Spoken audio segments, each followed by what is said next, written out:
नमस्ते दोस्तों, आज हम बात करेंगे कि contraction in demand and expansion in demand को हम ग्राफ के माध्यम से कैसे देख सकते हैं, जिसको हम कह सकते हैं changes in amount of demanded, जिसके दो प्रकार हैं। एक तो expansion in demand and number second है कॉन्ट्रैक्शन इन डिमांड, मांगी गई मात्रा में परिवर्तन। इसको हम कहेंगे मांगी गई मात्रा में परिवर्तन। और इसके दो प्रकार हैं, मांग में विस्तार और मांग में संकुचन।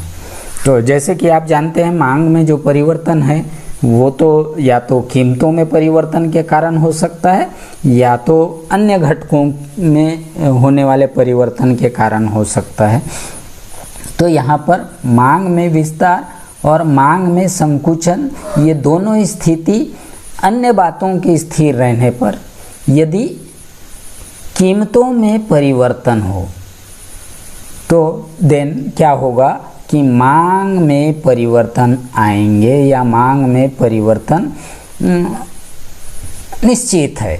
तो देन जो मांग में जो परिवर्तन होगा या मांगी गई मात्रा में जो परिवर्तन होगा, तो उससे हमको दो कंडीशन यहाँ पर निर्माण होंगे या दो कंडीशन यहाँ पर अराइव होगा।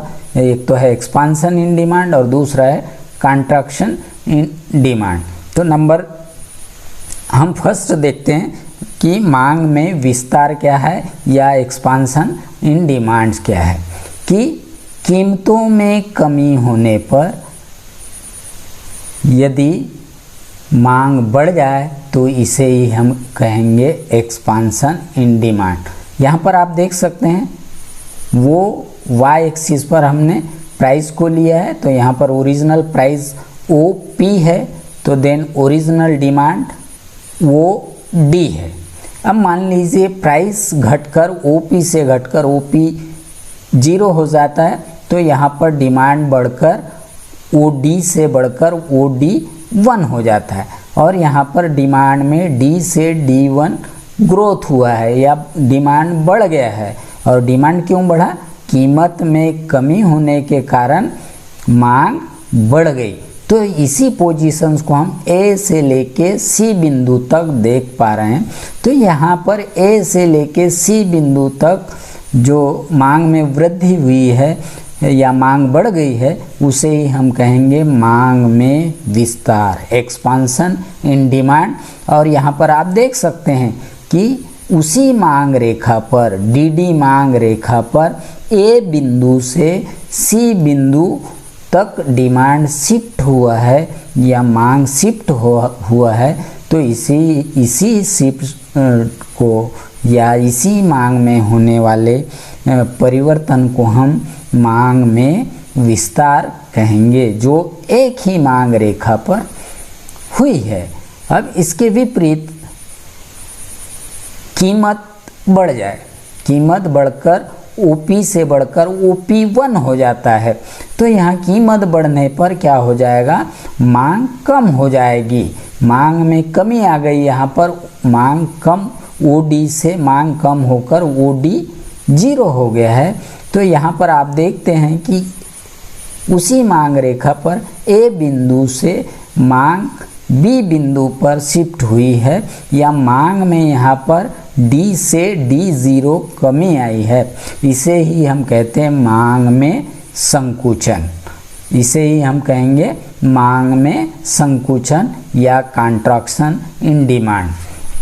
तो आपने देखा कि जब कीमतों में परिवर्तन आएगा तो मांग में विस्तार और मांग में संकुचन कीमत में परिवर्तन के कारण होगा, जबकि अन्य बातें स्थिर रहे। और कीमत बढ़ने पर मांग यदि कम हो जाए तो उसे ही हम कहेंगे कॉन्ट्रैक्शन इन डिमांड। A से लेके B बिंदु में तक जो मांग में कमी आई है, यही है मांग का संकुचन। और यदि कीमतों के घटने के कारण मांग बढ़ जाए तो इसे ही हम कहते हैं मांग में विस्तार, जो A से लेके C बिंदु तक दिया गया है। और इस तरीके से हम आज देखा कि कैसे हम मांग में विस्तार को, जिसे हम एक्सपांसन या एक्सटेंशन इन डिमांड कहते हैं, और कॉन्ट्रैक्शन इन डिमांड्स को हमने ग्राफ के द्वारा सीखा। यदि आप चैनल पे नए हैं तो आप चैनल को जल्दी से सब्सक्राइब कर ले, वीडियो को अपने दोस्तों में शेयर करना ना भूलें, और साथ साथ आप वीडियो पर कमेंट्स दें, वीडियो को लाइक करें, और वीडियो अच्छा लगे तो ज़्यादा से ज़्यादा दोस्तों में शेयर करें। दोस्तों, हम इकोनॉमिक्स को विभिन्न ग्राफ के द्वारा, आलेख के द्वारा, टेबल के द्वारा, जो अर्थशास्त्र के जो विभिन्न कॉन्सेप्ट है, इकोनॉमिक्स के जो विभिन्न कॉन्सेप्ट है, उसको समझने की कोशिश आने वाले वीडियो में करते रहेंगे। तब तक के लिए आप बने रहिए, चैनल को देखते रहिए और ऐसे ही प्यार जताते रहिए। Thank you. मिलते हैं नेक्स्ट वीडियो में।